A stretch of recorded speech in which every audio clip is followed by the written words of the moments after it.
Olá, boa tarde, seja muito bem-vindo. Nós estamos ao vivo, agora são 15 horas e 30 minutos pelo horário de Brasília. Vamos juntos conferir o que é notícia no Brasil e no mundo nesta terça-feira. E olha só, a China anunciou tarifas de até 15% aos produtos dos Estados Unidos nesta terça-feira, em uma resposta ao governo de Donald Trump. As medidas entre as duas maiores economias do mundo representam uma nova guerra comercial, que pode causar impactos em todo o planeta. A China respondeu nesta terça-feira às tarifas impostas por Donald Trump às importações de produtos do país com medidas similares contra os combustíveis, veículos e máquinas agrícolas dos Estados Unidos, no início de uma nova guerra comercial entre as duas maiores economias do planeta. A retaliação de Pequim foi anunciada minutos após a entrada em vigor das tarifas de 10% adicionais impostas pelo presidente Trump às importações de produtos chineses.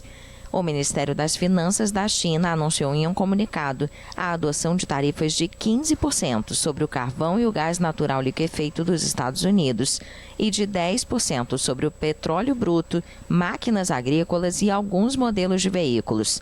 O texto afirma que a medida é uma resposta ao aumento unilateral de tarifas por parte dos Estados Unidos.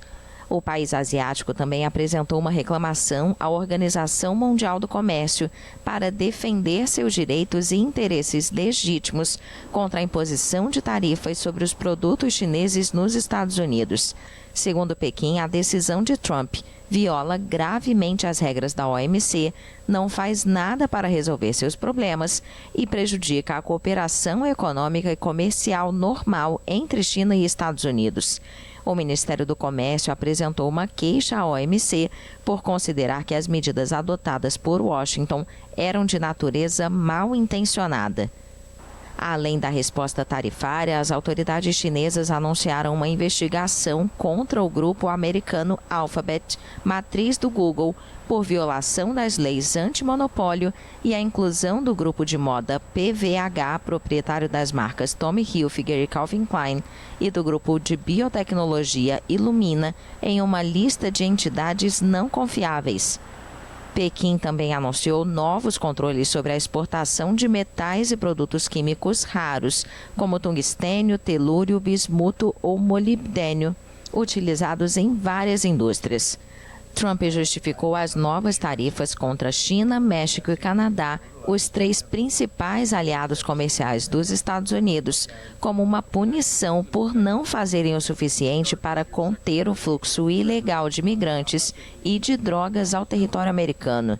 Mas as medidas foram suspensas por 30 dias após acordos com os governos mexicano e canadense. O presidente americano disse que pretendia ligar para o colega chinês Xi Jinping para negociar um acordo similar. As autoridades americanas apontam a China como responsável pela entrada no país do fentanil, um opioide sintético 50 vezes mais potente do que a heroína e responsável por quase 75 mil mortes anuais por overdose no país. E o Tribunal Regional Eleitoral do Rio de Janeiro retoma hoje o julgamento que analisa o pedido de cassação da chapa de Cláudio Castro e Thiago Pampolha por suspeita de arrecadação ilícita de recursos durante a campanha de 2022 para o governo do estado. E o Anderson Nascimento, nosso repórter, está lá no TRE e vai trazer as informações. Boa tarde, Anderson. Como está o movimento aí no TRE? O julgamento já começou? Boa tarde, Fernando, e boa tarde para todo mundo que acompanha a gente agora no Redação HIT. Olha, Fernando, o TRE, o Tribunal Regional Eleitoral do Rio, retoma hoje, como você falou, o julgamento de cassação do governador do Rio de Janeiro, Cláudio Castro, e do vice, o Thiago Pampolha. A questão, Fernando, é que eles estão sendo acusados, na ocasião, de gastos irregulares na campanha de reeleição em 2022. Olha, o Ministério Público, apresentou essas acusações, mas esse julgamento, ele está sendo retomado hoje por conta de um adiamento feito pelo pedido de vista do relator do caso, de desembargador Rafael Estrela. E, na ocasião, o Ministério Público, como eu falei, aponta que há irregularidades e que pede também que o mandato, tanto do governador Cláudio Castro quanto do vice, sejam cassados e eles fiquem inelegíveis por 8 anos. Olha, Fernando, de acordo com o Ministério Público, a chapa de Castro não teria comprovado o gasto de 10 milhões de reais vindos de fundos públicos durante a campanha. E mesmo com as contas aprovadas com ressalvas pelo TRE, a Procuradoria ressalta que há evidências de irregularidades. Bom, a defesa do governador nega essas irregularidades e diz que tudo foi feito com aprovação e não há evidências no pedido do Ministério e da Procuradoria para a cassação. Agora, Fernando, essa audiência acontecendo aqui no TRE já gera uma grande expectativa de impacto político no estado do Rio. É com você. Tá certo, Anderson. Muito obrigado pelas informações. E olha só essa história. Um caminhão destruiu parte da estrutura de um pedágio após o motorista perder a direção no Rodoanel, em São Paulo. Felizmente, ninguém ficou ferido. Acompanhe. Um caminhão destruiu parte da estrutura metálica de um pedágio em São Paulo. O motorista perdeu o controle da direção no quilômetro 50 do Rodoanel Mário Covas, em direção a Regis Bittencourt, na região de Parelheiros, na zona sul da cidade. Um vídeo gravado por um motorista que passava pelo local registrou a destruição causada pelo acidente. É possível ver a estrutura do local desmoronada nas imagens. Segundo a SPMar, que é a concessionária que administra a rodovia, o motorista estava mudando de faixa quando parte do compartimento de carga do caminhão atingiu e derrubou a cabine de pedágio. Felizmente, ninguém ficou ferido. A equipe de engenharia da rodovia realizou a verificação da segurança da estrutura. Agora, a concessionária vai montar andaimes para reforçar a estrutura do pedágio. Bom, vamos voltar agora ao Rio de Janeiro para falar de um outro assunto. Criminosos estão criando falsos sites de leilão para enganar pessoas que querem comprar um carro. E tem muita gente se tornando vítima deste tipo de golpe virtual. Vamos chamar o Anderson de novo para contar essa história. Anderson, tem muita gente realmente caindo nesses golpes? Como evitar esse tipo de golpe online? Exatamente, Fernando, tem. Por quê?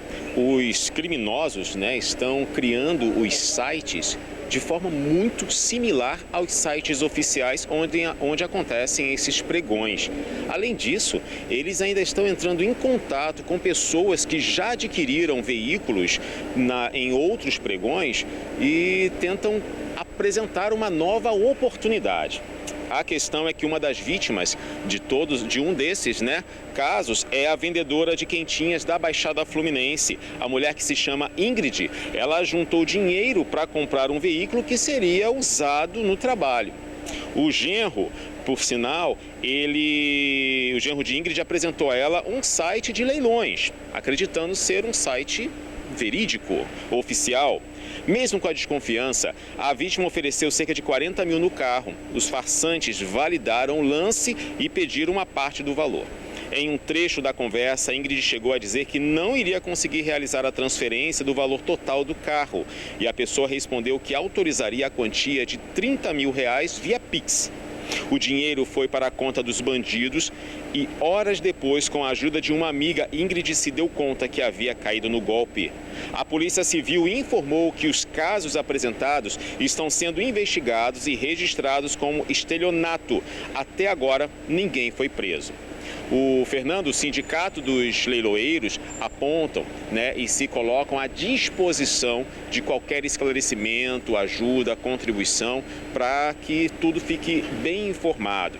Ressaltou também que todos esses pregões são realizados em sites oficiais e que não há nenhum leiloeiro tentando convencer a pessoa a adquirir um veículo.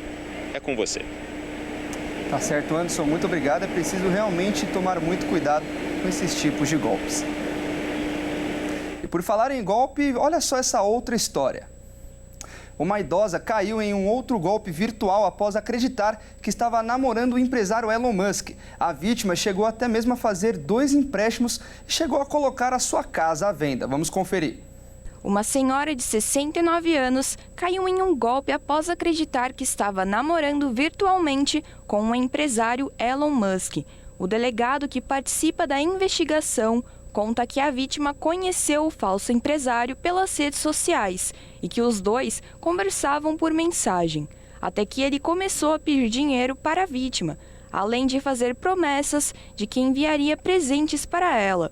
A senhora chegou a fazer 2 empréstimos, um no valor de 62 mil e outro de 92 mil reais, como também queria vender a própria casa para enviar os valores solicitados pelo suposto namorado. O dinheiro não foi enviado, isso porque os filhos desconfiaram da mãe ter colocado a casa à venda no valor de 500 mil reais e descobriram o golpe a tempo. O delegado afirmou que a conta que recebia os valores já foi identificada e que o golpista não agia sozinho. A polícia investiga as suspeitas de uma organização criminosa. E para falar mais sobre tantos golpes virtuais, vamos conversar com um especialista e ver algumas dicas para se prevenir. Nosso convidado é o advogado Gleibe Prete. Boa tarde, Gleibe. Seja muito bem-vindo. Boa tarde, Fernando. Boa tarde a todos. Sempre uma honra participar do jornal. E, Gleibe, nós vimos nas matérias anteriores vários golpes virtuais. E esses golpes não são de hoje. Esse não é o primeiro caso de um criminoso que tenta vender um falso carro ou de alguém que caiu no golpe do amor virtual. E diante de tantos casos de golpes online, o que fazer para evitar cair em um? Perfeito. Fernando, é muito importante destacar aqui para todos que estamos assistindo a origem de como isso pode acontecer. Por exemplo, é a relação de causa e efeito, ou seja, o que leva uma pessoa a confiar em outra que não conhece somente através do aspecto virtual. Primeiro, ou é muita solidão, ou é muita carência, ou ainda depende e tem muita inocência. O que é importante a pessoa se atentar? Primeiro detalhe, quando a promessa é muito grande, isso já deve acender uma luz de alerta. Porque se em outros lugares esse carro que está aparecendo aqui na tela, ele vale tanto, e por que naquele leilão aparecer com um valor muito melhor? Ou seja, quando a promessa é muito grande, a desconfiança já vem. Um outro ponto, pessoas famosas, você frisou bem aqui o caso do Elon Musk, mas nós tivemos também exemplos recentes até com o Brad Pitt. E situações que a gente verifica também de pessoas próximas, de pessoas famosas. Evidentemente, se a pessoa tem um pouquinho de consciência, vai ver que uma pessoa como Elon Musk não pediria dinheiro emprestado para uma senhora, muitas vezes aposentada, etc. e tal. Então, o que nós temos que entender aqui, a forma como esta equipe, como esta gangue, ou como esses ladrões, eles se aproveitam. Primeiro, através do phishing. O que é phishing? É o envio de e-mail, SMS, WhatsApp, que pega as informações das pessoas.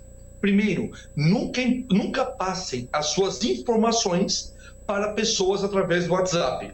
Pode ser o banco, pode ser o gerente do seu banco, não encaminhe. Segundo, golpes de emprego, Fernando. Muito comum. Dentro dos golpes de emprego, as pessoas falam, olha, estou precisando tanto de emprego, mas para conseguir a entrevista com aquela vaga, para aquela vaga eu preciso pagar tanto. Não precisa pagar ninguém, ok? Isso é um golpe também. Outra situação muito comum, Fernando e amigos, a criptomoeda, o golpe de investimentos. Ou seja, as pessoas falam que tem negócios ótimos, né, para ganhar dinheiro muito rápido através da criptomoeda, a famosa Bitcoin. Cuidado, não caiam nessa também. E é claro, o famoso golpe do WhatsApp, né? Pessoas se passando por familiares, pedindo dinheiro ou passando por gente famosa. E fecho aqui essa primeira parte, Fernando. Quantas vezes você vai acessar o seu laboratório que você fez o exame, ou o banco que você tem conta, e lá tem uma tela enorme. Cuidado com os golpes, não entramos em contato diretamente com os clientes e pedimos. Então, na dúvida, sempre entre em contato diretamente com a pessoa responsável daquele setor. E não confie pelo WhatsApp, sempre pessoalmente ou por telefone. Tá certo, ótimas dicas, Gleibe. Em relação aos golpes do amor, como a gente viu aí, esse caso recente do Elon Musk, até mesmo do Brad Pitt que você comentou, essas pessoas acreditam realmente namorar os famosos, principalmente os idosos. Além da falta de conhecimento da tecnologia, o que mais pode afetar e estar alinhado a essa enorme quantidade de golpes envolvendo o nome de famosos? Ótimo. E nós havíamos comentado um pouco antes aqui dessa entrevista, Fernando, a inteligência artificial. Essa imagem que vocês estão vendo aqui, pessoal, realmente é deste professor Gleybe Prete. O Fernando aparece, realmente é ele. Outros aqui do canal vão aparecer para vocês. Mas existem tecnologias hoje muito claras que as pessoas se passam por nós. Então é claro que antes de fechar qualquer coisa, antes de você confiar que aquela pessoa realmente seja o Brad Pitt, seja o Elon Musk, você confirma, você mostra para os seus conhecidos, você mostra para os seus filhos, para ver se aquilo realmente procede ou não. Muitas vezes uma pessoa que tem uma idade avançada, ou até mesmo uma pessoa mais nova, mas não tem tanta experiência com tecnologia, acaba caindo nessas versões muito fáceis de fazer, até aplicativos hoje que são gratuitos na internet, em que o rosto da pessoa passa para você. Então mostre isso para os seus filhos, para os seus sobrinhos, dizendo, olha, quem entrou em contato comigo? Alguém com certeza vai te dar uma orientação e vai bloquear aquela pessoa naquele mesmo instante. E ao perceber que caiu neste tipo de golpe, o que a vítima deve fazer? Vamos lá. Infelizmente, esses laranjas e essa gangue, essa quadrilha de bandidos, eles são muito atentos, Fernando. Eles não deixam, muitas vezes, o seu telefone com um telefone aqui no Brasil. Muitas vezes a chamada que eles fazem, dizendo que está nos Estados Unidos ou está na Inglaterra, aparece um telefone realmente estrangeiro. Fala, nossa, é um telefone estrangeiro que está entrando em contato comigo. Então é muito difícil para as instituições brasileiras punirem estas pessoas. Mas o que a pessoa ela tem que se atentar? Se ela está na iminência de cair num golpe ou já caiu, ela tem que abrir um boletim de ocorrência ou de forma virtual no site da Secretaria de Segurança Pública do seu estado ou procurar a delegacia especializada em crimes digitais. Então pode procurar a sua delegacia e fazer um boletim de ocorrência. E não deixem também de procurar um advogado, porque com certeza vai precisar ingressar com uma ação para tentar reaver esses valores. Fernando e amigos, e uma vez pago esse dinheiro, eu asseguro, é muito difícil o reembolso deste mesmo. Tá certo, Gleybe, eu agradeço demais as suas dicas. E antes da gente encerrar, eu peço que você fale pra gente o que a lei prevê para esse tipo de crime. Qual tipo de pena o criminoso recebe? E em relação à vítima, tem algo que assegure o dinheiro perdido de volta? Opa, ótima pergunta, Fernando. São duas vertentes que a pessoa pode pleitear. Uma indenização na esfera civil, ou seja, o reembolso, danos morais, com juros e correção monetária. Então pode ser feito isso dentro da esfera civil, desde que a pessoa seja localizada.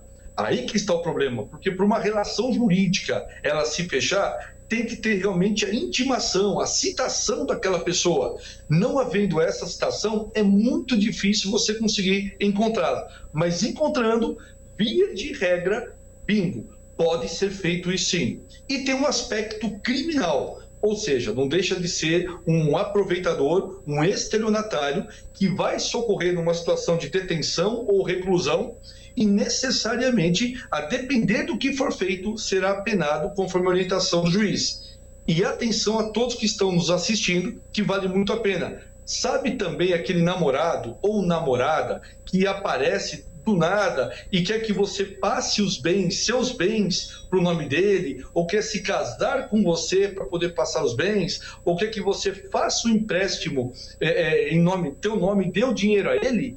Aqui é mais fácil da gente conseguir achar a pessoa, mas é muito importante que seja feito no ato entre as partes, assim evitamos qualquer problema futuro. E aí terminou o namoro, a pessoa não paga e vai alegar depois que foi uma doação. Fiquem muito atentos. Realmente, diversas formas de fazer alguém cair em um golpe, é preciso estar sempre atento. Nós acabamos de conversar com o advogado Gleybe Prete. Gleybe, eu agradeço demais a sua participação. Eu fico sempre à disposição, Fernando. Um forte abraço a todos. Muito obrigado. Um grande abraço. E olha só, o brasileiro que estava desaparecido desde o dia 24 de janeiro após embarcar no Catar foi encontrado. O jovem paraibano está preso no aeroporto do Japão sob suspeita de tráfico internacional de drogas. Vamos ver. Foram muitos dias de tensão e preocupação. Os familiares de Vitor Daniel Araújo Claudino, 22 anos de idade, tiveram que aguardar 11 dias até que a Embaixada Brasileira no Japão informou que Vitor foi detido no aeroporto de Narita, sob suspeita de tráfico internacional de drogas. O rapaz deverá permanecer na delegacia do aeroporto até a conclusão das investigações. A defesa do brasileiro disse que ainda não sabe com que tipo de droga ele foi encontrado. Vitor Daniel entrou em um voo em Guarulhos, São Paulo, com destino a Tóquio, no dia 24 de janeiro. Durante toda a viagem, o jovem mantinha contato com seu irmão, até que chegou o momento de fazer uma escala no Catar, no Oriente Médio. Ao chegar ao país, ele avisou ao seu irmão que pegaria um novo avião para o Japão. E foi a partir deste momento que Vitor não fez mais nenhum contato com a família. Solicitando a ajuda da Polícia Federal e Civil, a família do jovem viveu momentos de muita aflição, até que foram informados do paradeiro do brasileiro.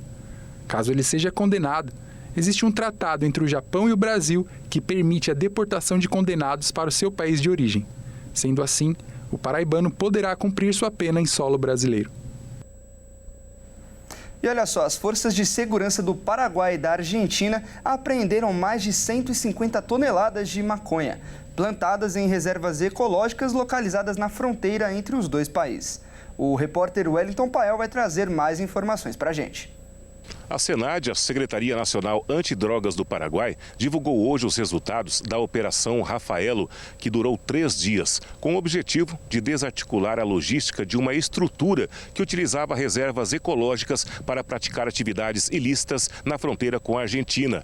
Através de ataques terrestres e com o uso de helicópteros, foram destruídos 5 acampamentos montados por narcotraficantes e 152 toneladas de maconha, plantadas em dezenas de hectares na região da Reserva Nacional San Rafael. A suspeita é que esse produto tinha como principal destino o mercado argentino. O prejuízo aos criminosos é estimado em pelo menos 22 milhões de dólares, ou seja, 100 milhões de reais. Essa estratégia, que conta com serviços de inteligência para identificar e destruir plantações, é uma política do governo paraguaio para o combate ao tráfico de drogas, feito de forma integrada às forças de segurança de países vizinhos. O objetivo é reduzir o volume de entorpecentes que atravessam a fronteira, como também acontece aqui com o Brasil. Várias toneladas de maconha são destruídas do lado paraguaio, com o apoio da Polícia Federal Brasileira todos os anos, especialmente na fronteira entre os países que ficam próximos aqui de Mato Grosso do Sul, estado que é a principal porta de entrada de entorpecentes no país, seja para abastecer pontos de vendas localizados em território sul-mato-grossense ou para enviar aos grandes centros. E olha só, mudando de assunto, a volta às aulas já começou em algumas escolas do país. E o governo do presidente Lula anunciou a redução para 15% do limite de alimentos ultraprocessados na merenda escolar. A mudança deve beneficiar cerca de 40 milhões de estudantes. O Programa Nacional de Alimentação Escolar deste ano propõe a redução dos alimentos ultraprocessados na merenda escolar dos alunos. Esses alimentos são submetidos a um longo processo de fabricação e contêm ingredientes artificiais, não encontrados na cozinha doméstica, como aditivos para substituir a cor, dar aroma e conferir texturas, por exemplo. Um dos objetivos do programa é estimular bons hábitos alimentares nas crianças e nos adolescentes matriculados na rede pública, por meio de ações de educação alimentar e nutricional, e da oferta de refeições que garantam necessidades nutricionais dos estudantes. O programa também dá visibilidade às atividades já desenvolvidas pelas escolas públicas de todo o país. O PNAE é financiado pelo Fundo Nacional de Desenvolvimento da Educação.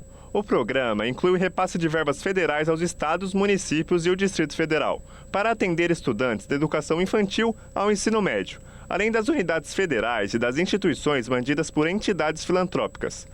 Uma pesquisa divulgada no ano passado pela Fundação Oswaldo Cruz mostrou que o Brasil registra cerca de 6 mortes por hora devido ao consumo de alimentos ultraprocessados. O levantamento considera o número de 2019, quando houve 57 mil mortes prematuras, o equivalente a 156 óbitos por dia. E agora é hora de falar de esportes aqui no Redação Hit. E quem traz as informações é o Caio Veríssimo, como sempre. Boa tarde, Caio, seja muito bem-vindo. E a gente começa falando do Cruzeiro, porque tá chegando um novo treinador por lá, não é mesmo? Isso aí, Fernandão. E mais um português na área, viu? Boa tarde a você, boa tarde a todos que nos assistem. Bom, o Cruzeiro anunciou o novo técnico Leonardo Jardim, que estava no futebol árabe. Vamos conferir. O Cruzeiro anunciou a contratação do técnico português Leonardo Jardim, que estava no Al Ain, time dos Emirados Árabes Unidos. O clube mineiro e o treinador acertaram um contrato válido até o fim de 2026. E o treinador tem sua chegada em Belo Horizonte programada para sábado. Leonardo Jardim tinha um contrato curto com o clube árabe até o Mundial de Clubes no meio do ano, mas o projeto de longo prazo com um time competitivo apresentado pela Raposa pesaram na decisão do treinador em vir ao Brasil. Olá, Nação Azul. Aqui Leonardo Jardim. Estou muito feliz de ter assinado pelo Cruzeiro. Em breve estamos juntos. Leonardo tem 50 anos e nunca atuou como jogador profissional.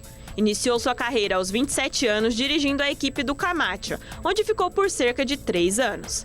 Tem passagens pelo Braga de Portugal, onde terminou o campeonato português em terceiro lugar, foi vice-campeão português com o Sporting e venceu o campeonato francês com o Mônaco em 2017, chegando a ser semifinalista da Champions League, antes de ir trabalhar no mundo árabe.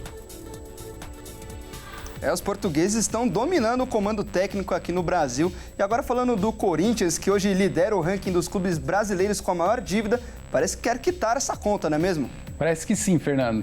O Timão apresentou para a Justiça um plano para pagar sua dívida de mais de 350 milhões de reais. Vamos ver. O Corinthians enviou uma proposta para a Justiça de São Paulo com um plano para pagar parte de sua dívida ao longo dos próximos 10 anos. O time paulista busca pagar 367 milhões, que englobam dívidas com empresários, fornecedores, jogadores que têm direito de imagem atrasados e outras questões. Esse plano não engloba dívidas tributárias e nem a quitação da dívida da Neoquímica Arena com a Caixa Econômica Federal. Para honrar com a dívida e não complicar a saúde financeira do clube, o Timão pretende destinar 4% de suas receitas ao pagamento dos credores. Como receita, o clube considera direitos de TV, ingressos, patrocínio e todos os outros valores recebidos que não sejam relacionados à venda de jogadores. Nos documentos, o Corinthians reforçou a dificuldade financeira e detalhou seu endividamento, que é composto por 817 milhões de dívidas tributárias, 677 milhões do financiamento da Neoquímica Arena com a Caixa Econômica Federal e 926 milhões de dívidas cíveis e trabalhistas, sendo 367 milhões listadas no plano. É realmente uma dívida bem grande. Você acha que 10 anos é o tempo suficiente para o time pagar essa conta, Caio? A gente precisa lembrar que a dívida estava muito maior e recentemente o Corinthians conseguiu pagar bastante dela, deu uma aliviada, passava de 1 bilhão. Então eu acredito que sim, se der essa organizada que estão dizendo que vai dar, que a equipe está conseguindo se acertar, pode ser que em breve quite isso aí. 10 anos eu acho que é o tempo, muito tempo, tempo essencial para que isso de fato termine, Fernando. O Corinthians consiga se livrar dessa dívida e começar a atuar com mais ímpeto aí no mercado. E dar aquele famoso respiro. Tá certo, Caio. Muito obrigado pelas informações e até mais. Até mais, Fernando. Bom, e essa edição fica por aqui. Eu agradeço demais a sua companhia. E você que não é de São Paulo e não nos acompanha pela Rede TV, fique agora com a sua programação local. Até mais. Até mais.